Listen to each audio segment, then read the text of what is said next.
क्या होगा अगर मैं आपको बताऊं कि महाभारत का युद्ध शुरू होने से ठीक पहले एक ऐसी गुप्त मुलाकात हुई थी जिसे यदि कर्ण स्वीकार कर लेता तो शायद कुरुक्षेत्र का युद्ध कभी होता ही नहीं। यह मुलाकात न हस्तिनापुर की सभा में हुई, न किसी राजमहल में, बल्कि सूर्यास्त के समय एक सुनसान नदी किनारे, जहाँ केवल दो व्यक्ति मौजूद थे। एक थे स्वयं जोगेश्वर श्री कृष्ण और दूसरे दानवीर सूर्यपुत्र कर्ण। कहते हैं उस दिन श्री कृष्ण ने कर्ण को ऐसा प्रस्ताव दिया जिसे सुनकर किसी भी मनुष्य का हृदय डोल जाता। राज्य, सम्मान, भाइयों का प्रेम और पूरी पृथ्वी का सिंहासन, सब कुछ एक ही क्षण में कर्ण के चरणों में रख दिया गया। लेकिन कर्ण ने जो उत्तर दिया उसे सुनकर स्वयं श्री कृष्ण कुछ पल मौन रह गए। आखिर ऐसा क्या था उस उत्तर में जिसने भगवान को भी कर्ण की महानता स्वीकार करने पर विवश कर दिया। आज की यह कथा केवल महाभारत का प्रसंग नहीं बल्कि जीवन का सबसे कठिन प्रश्न है, धर्म बड़ा या कर्तव्य। युद्ध से पहले की अंतिम संध्या, कुरुक्षेत्र की धरती पर सेनाएं सज चुकी थी। शंख अभी नहीं बजे थे लेकिन युद्ध की गंध हवा में फैल चुकी थी। घोड़ों की टापें, रथों की गर्जना और सैनिकों की तैयारियों के बीच एक व्यक्ति सबसे अधिक शांत दिखाई दे रहा था। वह था सूर्यपुत्र कर्ण। बाहर से शांत लेकिन भीतर समुद्र जैसा तूफान। कुछ दिन पहले ही माता कुंती ने उसे जन्म का रहस्य बताया था। अब उसे पता था कि जिन 5 भाइयों से वह जीवन भर लड़ता रहा वे उसके अपने रक्त थे। फिर भी उसने दुर्योधन का साथ छोड़ने से इनकार कर दिया। उसी संध्या जब सूर्य अस्त होने लगा, श्री कृष्ण अकेले उसके शिविर की ओर बढ़े। किसी सैनिक ने उन्हें नहीं रोका, जैसे प्रकृति स्वयं इस मिलन की प्रतीक्षा कर रही हो। भगवान का अद्भुत प्रस्ताव। कर्ण ने श्री कृष्ण को प्रणाम किया। श्री कृष्ण मुस्कुराए लेकिन उनकी आंखों में गंभीरता थी। उन्होंने कहा, कर्ण, मैं आज युद्ध रोकने आया हूँ। कर्ण ने शांत स्वर में पूछा, क्या अब भी यह संभव है माधव? श्री कृष्ण बोले, हाँ, यदि तुम चाहो तो। कुछ क्षण मौन रहा। फिर श्री कृष्ण ने कहा, तुम सूत पुत्र नहीं हो, तुम कुंती के ज्येष्ठ पुत्र हो। राज्य पर पहला अधिकार तुम्हारा है। यदि तुम आज पांडवों के साथ आ जाओ तो युधिष्ठिर स्वयं तुम्हें हस्तिनापुर का सम्राट बनाएंगे। भीम तुम्हें बड़ा भाई कहेगा, अर्जुन तुम्हारे चरण छुएगा, द्रौपदी तुम्हें सम्मान देगी और इतिहास तुम्हें धर्म का रक्षक कहेगा। यह सुनकर कर्ण की सांसें कुछ क्षण के लिए थम गई। जिस सम्मान के लिए उसने पूरा जीवन संघर्ष किया वह आज बिना युद्ध के उसके सामने खड़ा था। कर्ण का मौन। कर्ण ने उत्तर देने से पहले आकाश की ओर देखा। डूबता हुआ सूरज मानो उसके जीवन का प्रतीक बन गया था। उसने धीमे स्वर में कहा, माधव, आपने मुझे वह सब दिया जिसका मैंने जीवन भर सपना देखा, लेकिन बहुत देर हो चुकी है। श्री कृष्ण ने पूछा, देर क्यों? कर्ण बोला, जब पूरी दुनिया मुझे अपमानित कर रही थी तब केवल दुर्योधन मेरे साथ खड़ा था।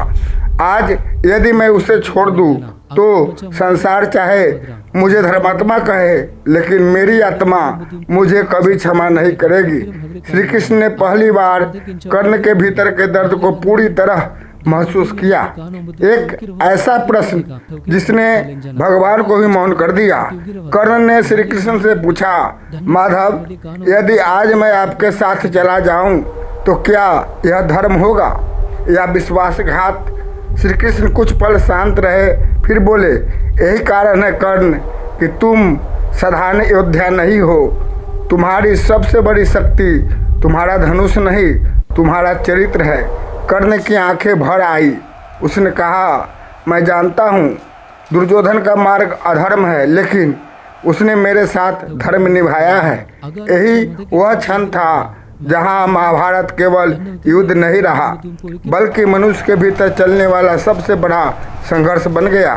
श्री कृष्ण ने दिखाया भविष्य कहते हैं उस समय श्री कृष्ण ने अपनी दिव्य दृष्टि से कर्ण को भविष्य की झलक दिखाई। उसने देखा भीष्म गिर चुके हैं, द्रोण का अंत हो चुका है, दुशासन का रक्त बह रहा है, दुर्योधन अकेला है और स्वयं कर्ण रणभूमि में घायल खड़ा है। उसका रथ धंस चुका है, हाथ में धनुष है, लेकिन समय उसके साथ नहीं। कर्ण ने आंखें बंद कर ली, उसे सब समझ आ गया। फिर भी उसने युद्ध क्यों चुना? श्री कृष्ण बोले, अब भी समय है कर्ण, भाग्य बदल सकता है। कर्ण मुस्कुराया, माधव भाग नहीं, मनुष्य का चरित्र इतिहास लिखता है। यदि मैं आज बच गया तो लोग कहेंगे कर्ण ने अपनी जान बचाने के लिए मित्र छोड़ दिया, लेकिन यदि मैं वचन निभाकर मर गया तो शायद लोग मुझे हारने वाला नहीं, सच्चा योद्धा कहेंगे। श्री कृष्ण की आंखों में सम्मान झलक उठा। भगवान ने कर्ण को प्रणाम क्यों किया? कथा कहती है, विदा होने से पहले श्री कृष्ण कुछ कदम आगे बढ़े, फिर लौटकर कर्ण के सामने खड़े हो गए। उन्होंने कहा, कर्ण, तुम्हारी हार निश्चित है, लेकिन तुम्हारा यश कभी नहीं हारेगा। कर्ण ने मुस्कुराकर कहा, मुझे विजय नहीं चाहिए माधव, बस इतना चाहिए कि मेरी मृत्यु के बाद लोग मेरे मन को भी समझे। उस क्षण दोनों के बीच कोई राजा नहीं था, कोई शत्रु नहीं था, सिर्फ दो महान आत्माएं थी जो समय से भी बड़ी बात कर रही थी। युद्ध से पहले का अंतिम वचन जाने से पहले श्री कृष्ण ने पूछा, यदि रणभूमि में अर्जुन तुम्हारे सामने आए तो क्या तुम पूरी शक्ति से युद्ध करोगे? कर्ण ने उत्तर दिया, हाँ, क्योंकि वही मेरा धर्म है, लेकिन मेरे मन में उसके लिए घृणा नहीं होगी। श्री कृष्ण ने कहा, यही कारण है कि आने वाली पीढ़ियाँ तुम्हें केवल योद्धा नहीं, महान आत्मा कहेगी।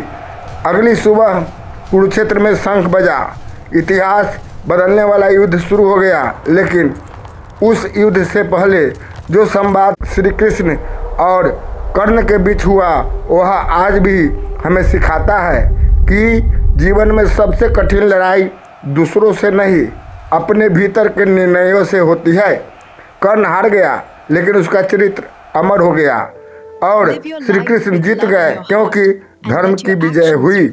यही महाभारत का सबसे बड़ा संदेश है। जब मनुष्य के हाथ में नहीं होता, लेकिन चरित्र और वचन वही उसके अमर होने का कारण बनते हैं।